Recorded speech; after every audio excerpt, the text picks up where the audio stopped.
पत्नी पति की इज्जत बना भी सकती है और बिगाड़ भी सकती है।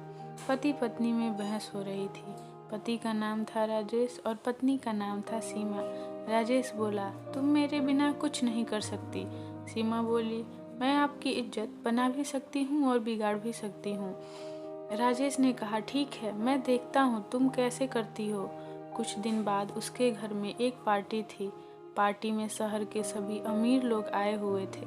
पार्टी चल रही थी। कुछ देर बाद कमरे से रोने की आवाज़ आई। राजेश बोला, मेरी बेटी क्यों रो रही है? सीमा बोली, खिचड़ी खाने के लिए। राजेश ने कहा, तो ठीक है, उसे दे दो। सीमा बोली, सब यही खा जाएगी तो बाकी के लोग क्या खाएंगे? पार्टी में मौजूद सभी लोग तरह तरह की बातें करने लगे और खिचड़ी के लिए इसके घर में तमाशा होता है, ये बात करते हुए लोग धीरे धीरे पार्टी छोड़कर जाने लगे।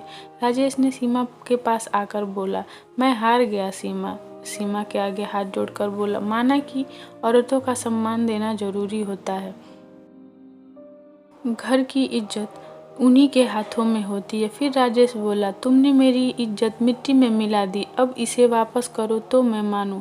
सीमा बोली, इसमें कौन सी बड़ी बात है, ये मैं कर सकती हूँ। राजेश बोला, ठीक है, मैं देखता हूँ। सीमा, बस एक काम करना होगा, किसी बहाने से पार्टी में मौजूद सभी लोगों को फिर बुलाना होगा। राजेश बोला, ठीक है, मैं ये करूँगा। फिर कुछ दिन बाद उसके घर में पार्टी थी। पार्टी शुरू हो गई। फिर कुछ देर बाद रोने की आवाज़ आई। राजेश ने सीमा से पूछा, क्या हुआ, क्यों रो रही है मेरी बेटी? सीमा बोली, खिचड़ी खाने के लिए।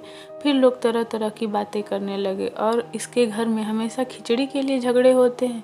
इतना अमीर होने के बाद भी खाने का ठिकाना नहीं है। राजेश ने सीमा से बोला, बेटी को यहाँ ले आओ, आज मैं उसे अपने हाथों से खिलाऊंगा। खिचड़ी सभी मेहमानों को भी दो। सीमा कुछ नौकरों के साथ आई, बड़े बड़े पतीले में खिचड़ी लेकर। उसने सभी मेहमानों को देना शुरू किया। मेहमानों ने खिचड़ी देखकर होश उड़ गए। वो सोचने लगे, इसके घर में इसे खिचड़ी कहते हैं, क्योंकि उस खिचड़ी में काजू, बादाम, किशमिश, खजूर, खोवा और जितने भी मेवे होते हैं सब पड़े हुए थे। इतना स्वादिष्ट व्यंजन उन्होंने नहीं खाया था। सभी यह सोचने लगे, इसके घर में इसे खिचड़ी कहते हैं तो मेवा मिठाई किसे कहते होंगे। सभी मेहमानों ने खिचड़ी खाया और खाकर खुश हो गए और राजेश की इज्जत में और चार चांद लग गए। जब सभी मेहमान खुशी खुशी अपने घर चले गए तो राजेश बोला, तुम धन्य हो, तुमने मेरी इज्जत और बढ़ा दी। इसीलिए घर की स्त्रियों का हमेशा इज्जत मान सम्मान बनाए रखें, क्योंकि वो आपकी इज्जत बना भी सकती हैं और बिगाड़ भी सकती हैं। अगर आप सबको भी मेरी ये वीडियो अच्छी लगे तो please like, share and subscribe जरूर करिएगा। Bye bye.